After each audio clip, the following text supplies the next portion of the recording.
of things that's going to be that we're going to be watching out for next week. First off, I think we always kind of have to look at what's happening in the Forex Factory calendar, right? So we want to know what's happening, and there are two currency pairs that I would probably want to pay a little bit more attention to next week. So let's just take a look at the Forex Factory calendar. All right, here you go. Okay, so a couple of things now. The part that kind of interests me over here is what's happening on Wednesday. So Wednesday, right, we have a whole bunch of New Zealand data coming out. Official cash rate is stated to be 5.5%. That's the so-called prediction. And then of course you have the monetary statement and all that. So there's a couple of things that we actually want to look at on these two notes, because in the news, right, there are a couple of concerns that are happening in New Zealand side. Now there's this thing called the OCR, which is kind of like the official cash rate, right? So the official cash rate for the New Zealand side is going to be adjusted, and now there's some questions about whether or not it will be increased by 0.25%, which is the current projection, to maybe 0.5%. So there's a bit of talks going on about the OCR. And if we look at this particular article over here, let me just share it with you guys. Okay, so this particular article over here, this was written, I think, just today, actually, 21st May at 5 a.m. last night, New Zealand time, probably 5 p.m. So what's the budget for this week's OCR decision? So this will be a bit interesting, this article.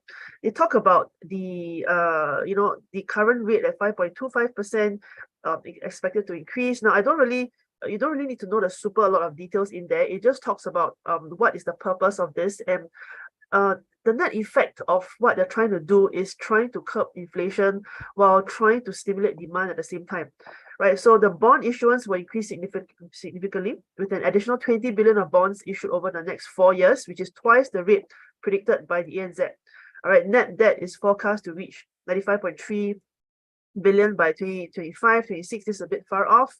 Now, Kiernan still expects a 25 BPS increase in the OCR next week and a peak of 5.75%. Westpac also earlier said that he expected a 6% peak if needed.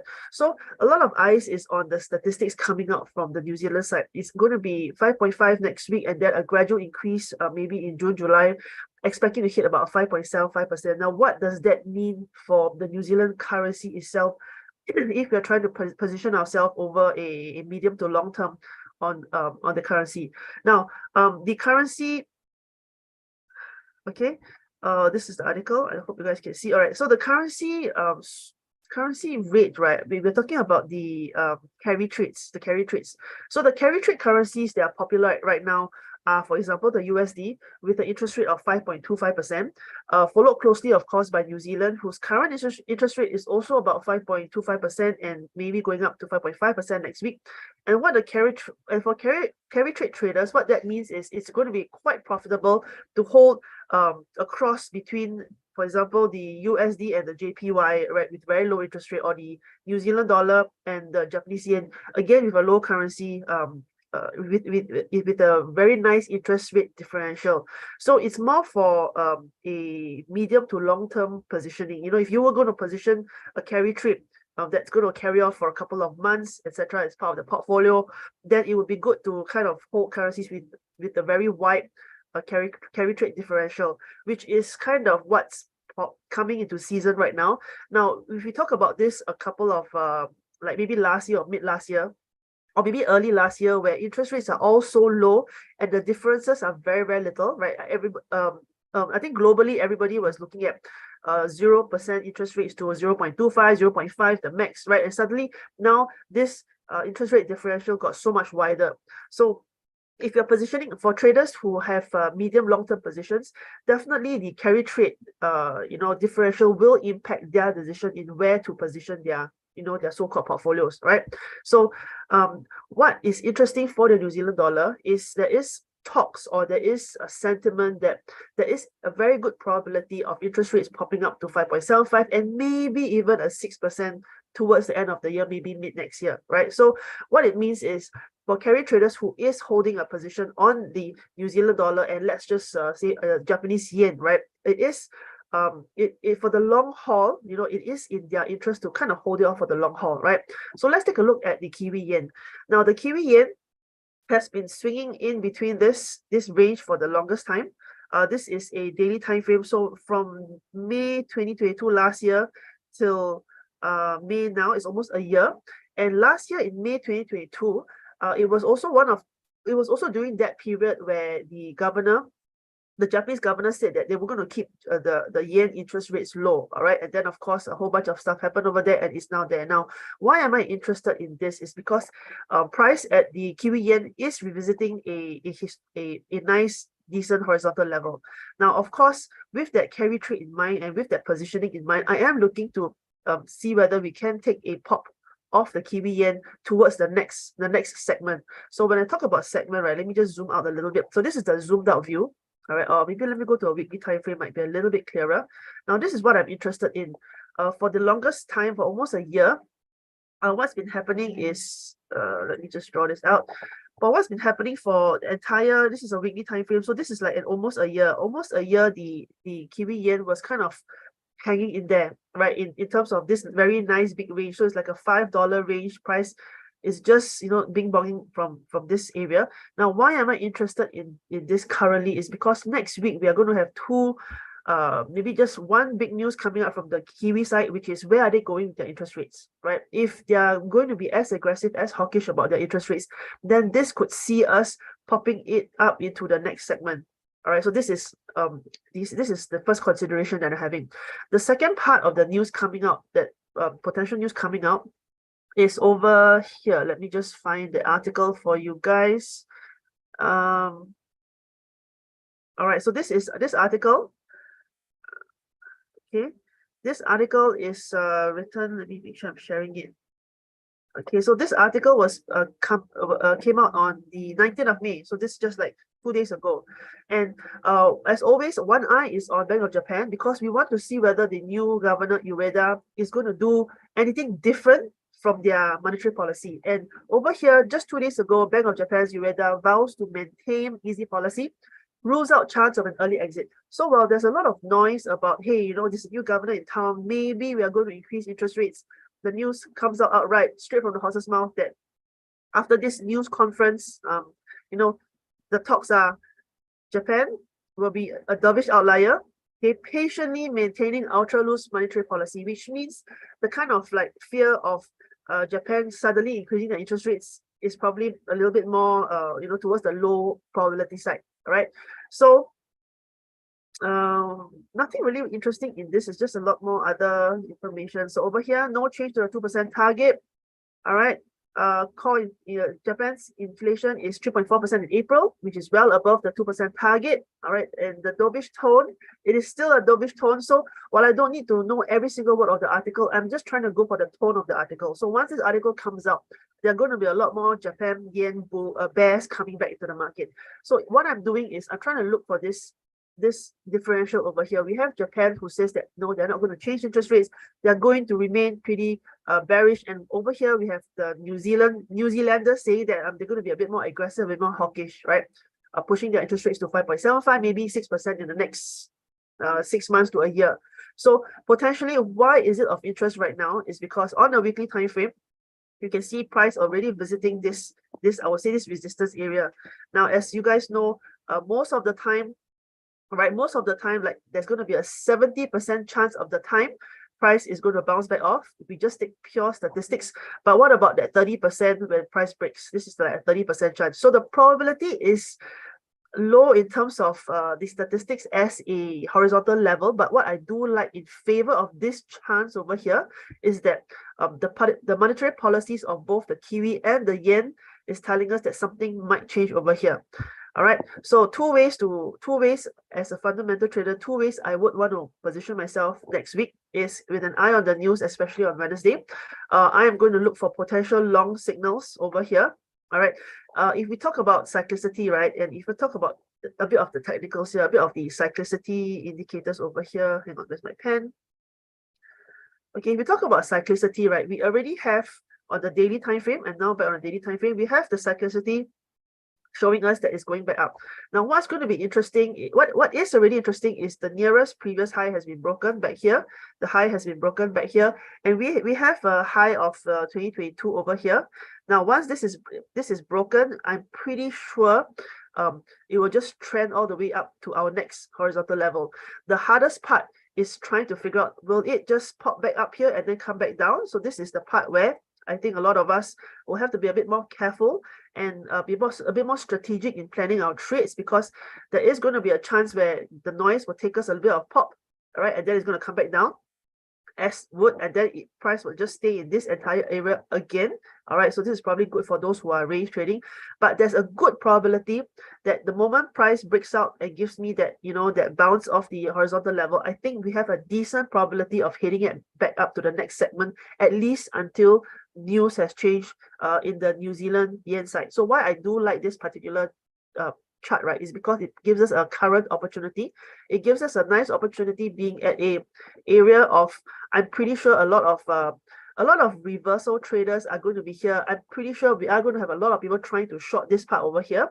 But of course, the banks and the hedge funds would have the ability to kick out these traders over here, and that is what we want. We want to follow the big fish. Okay, we don't want to follow the masses that are trying to short over here. So what we need to do is get confirmation. Okay, once we have confirmation, we get that break and retest, or we get the whatever strategy you're using, we get that confirmation. Use your risk management. The moment it breaks this way and it breaks above this area, okay, I'm pretty happy to start going long on the Kiwi yen. Just from a fundamental perspective, with a with the Kiwi being a little bit more aggressive on the monetary policy side, and the yen staying dovish on the monetary policy side. So this is a trade that I'm looking at for the next couple of weeks. All right, so it might not appear next week, but the first indication we should have is on Wednesday when the news comes out, and then we see the reaction to the news, right? So a lot of this price, so if we look a little bit closer, yeah, a lot of this nice green candles are probably already, traders are positioning themselves to take it long, right? So normally, if next Wednesday you have the interest rate increase, this is already the reaction that is pre so-called trading into the news. So there are traders who are already positioning themselves for this bullish move, right? So if Monday comes, let's not be too impatient and enter straight away. Let the profit taking, let the markets shake around a little while. And I think on Wednesday, Thursday, Friday would be a better time to reassess whether or not that these people are wrong, right? If these people are wrong, it means that price is just going to come back down and just stay within the range. But if these traders are correct, what's going to happen is there's going to be some profit taking.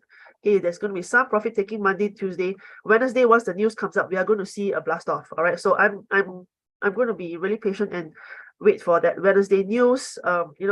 If your strategies already show you positions to pile in on your relevant time frames, do a small risk, put a small risk on the longs over here. Might be a good way if you don't want to miss the boat. All right, so instead of betting aggressively, follow your risk, follow your strategies, and just reduce your risk on your entries, especially the first couple of entries before the confirmation starts, just to position, just to get that one leg in case the market reacts a little bit more aggressive and a little bit faster than we actually expect it to. All right, so that is my plan for next week for the Kiwi yen in particular. All right, so what else has been happening and the other stuff? Now we have maybe this one is not super interesting for you. So we have the G7 issuing a condemnation of China. There's something going on with that over there. So there's some noise over there. Now, why one eye on China? Now, aside from the political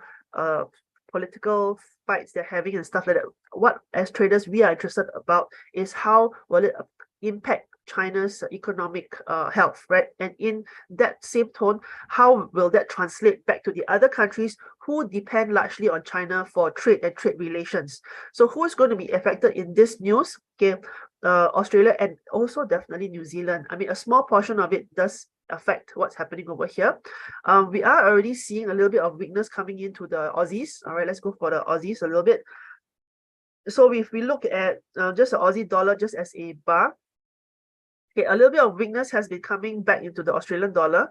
I'm not too sure where that weakness is coming from, but I think largely behind the scenes, all right, behind the scenes, the trade relations with the China market is not as robust as China would like us to think. So I think over on the news front, China has been saying that they are recovering. Growth is happening quite healthily. And if you look at their statistics, all right, if you look at their statistics, China's GDP, quarterly GDP was like 2.2%, one of the highest. Is one of the highest if you compare it across the major economies. Inflation is at 0.1%. I don't know how accurate that is, considering that we are looking at a US website. All right, so trading economics, let me just pop that website up. So trading economics, definitely. Oh, this is trading view. Hang on, trading economics. So trading economics is a website that I like to use because, of course, it's free. All right, it's free, and they do up, and it's free, and plus it's updated. All right, it's updated now. While the information on here is not super fast, because if free stuff always comes a little bit slower. What I do like is I like the host of statistics that shows the comparisons between all the different economies, right? So inflation rate in China, while their GDP is at 2.2, this is a quarterly quarter over quarter GDP, inflation rate is at 0.1%. Now, what is it looking like? Surprisingly, right, what's a little bit concerning is their inflation rate is actually on the decline. Now, why, when inflation rate is low, it's not exactly a good thing, right? We need some inflation to have some productivity in the economy. Low inflation means that the economy is not moving fast enough, right? We need a little bit more movement. So if I compare a 10-year chart, so this is a 10-year inflation chart for the China market, you can see during the times where China was a powerhouse, that was the pre-COVID times, that was over here, right? It was over here. China was a powerhouse. 2019 pre-COVID times, inflation came all the way up here. After that, this is the COVID period, and then recovering from COVID. Now, for some reason, suddenly inflation is going down again. Now, this is the part where it is a little bit concerning, all right? Because when we have periods of China in growth, right, the inflation rate is kind of averaging-ish at around 2%. All right. And what we are seeing now in the last, not just one, but 3 readings of the statistics from the China side is that inflation is actually slowing down a lot. So hypothetically, right, that actually indicates that China's economy seems to be slowing down a bit, still seems to be slowing down more than expected. And again, with a pinch of salt, because again, this is like a US website. I'm not sure where they get their statistics from, or how accurate it is. I think it's just a ballpark somewhere, given that China sometimes does be, I think China is very careful about the information they let out of the country, right, in that sense. So I think from a political standpoint, do take the figures with a pinch of salt. Again, I would just assume that it is as accurate as it possibly can be, but it's just a bit of question mark over here. Why, while the world is in recovery with the high inflation rates, what's happening with what is happening in China? Why is their inflation rate popping towards the downside? All right, so when we look at articles like these, there was the article I saw. Okay, when we look at articles like this, I'm pretty sure a part of the reason is China's perceived friendship with Russia. The war is still going on, not sure when it's ending. There's a lot of stuff behind the scenes that's happening. I don't think everything is like 100% upfront and declared, considering there is conflict in the world. All right, so this is one of the articles coming out that's kind of saying that there is a positioning of power going on politically in the world.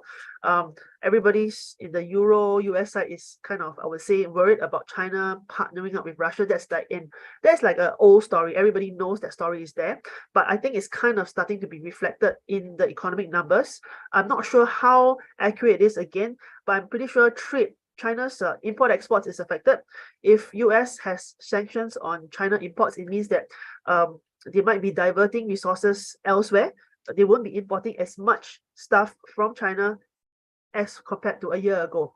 So why 1 year? It has to give the economy time to catch up, right? Just because they are going to tax China products coming into US, they can't do it immediately. Today, I want to tax China, tomorrow it happens. Now, the policies take some time to line up. And I think it's about a year in already. Biden has also been in power for about 6 months, 7 months. I'm pretty sure that a year in, like a year later, I'm pretty sure economically China is kind of affected with all the US for a lack of the right word to use, I would say the US fears, all right, because they do not want to support China's growth. So I'm pretty sure a lot of resources are going to be diverted away from that. And which means that trading partners with China will be affected because there's two things. Number one, on the political front, number two, on the economic front. So there's a very delicate balance going on here. If I am, for example, Australian president, I'm sure that him signing deals, to create opportunities with China, he's got to do it very delicately so that US doesn't get upset. So it's like the middle child trying to make peace in the family with mom and dad, something like that. So I think there's a lot of things going on behind the scenes that we have to start watching out for, because this is an outright declaration. I'm not happy with you, China. Basically, they're telling the world that G7 is not happy. And if it comes only from US, maybe it's US says it so often, it's not a big concern. But now, if G7 is coming out and making statements over there, I'm pretty sure behind the scenes there's some discussions going on how economically they're going to reposition themselves. All right, so I would recommend a close look on the G7, a close look, at least an eye on the G7, an eye on the China market, because there's going to be a change in economic positioning over there. How it will translate down, it's not going to happen in 1 week, 2 weeks, but this is something to keep in mind for if you are going to be holding positions for 6 months to a year, because something's going to change over there. All right, so that is more for a medium to long term. Where should we go hunting? I would recommend going to hunt for news. One thing is a little bit of a closer look at how China's economic partners, whether there's a change, right? Whether volume of import exports have changed, whether the trade relations, the renewed trade relations between China and whichever other currencies we're looking at, for example, China, Australia, China, New Zealand, China, the UK, all right, I want to see whether the trade relations has changed, because it will affect the way currency moves about in these countries as well. All right, so that is homework for you guys for the next couple of weeks to kind of figure out what's going to be the change in season. All right, so in the seasonal, when I should I use the word season because we talk about seasons, I would say the change in era. Okay, the change in era. Next part, I'm pretty sure will be somewhere between China, Russia, and the US. I think everybody knows this, but what I'm more interested in is in form of currency. Where is money going to flow next? Where is money coming from next? And that is what really interests us as forex traders, right? We want to know where is money going to go next, and that is why we have to kind of look at China, because it's one of our largest export countries, largest import countries as well. They have the people, they have the money. We just need to find out where is the money going to go next. And once we can kind of figure that out, then we can start to see whether there's a new trend coming up. All right. So what I'm interested medium to long term would be Australia. Australia, I think Australia is one very close partner that I would like, maybe not another. I think mostly Australia. I'm just going to take a closer look at Australia and see how this affects Australia as a trade partner. All right, so that's probably homework for till we next talk again next month. All right, so that's all for me today. And again, my trade pick for the next couple of weeks will be Kiwi Yen, all right, based on the monetary policy differentials. So thank you guys, and I'll see you guys next month. Cheers and bye.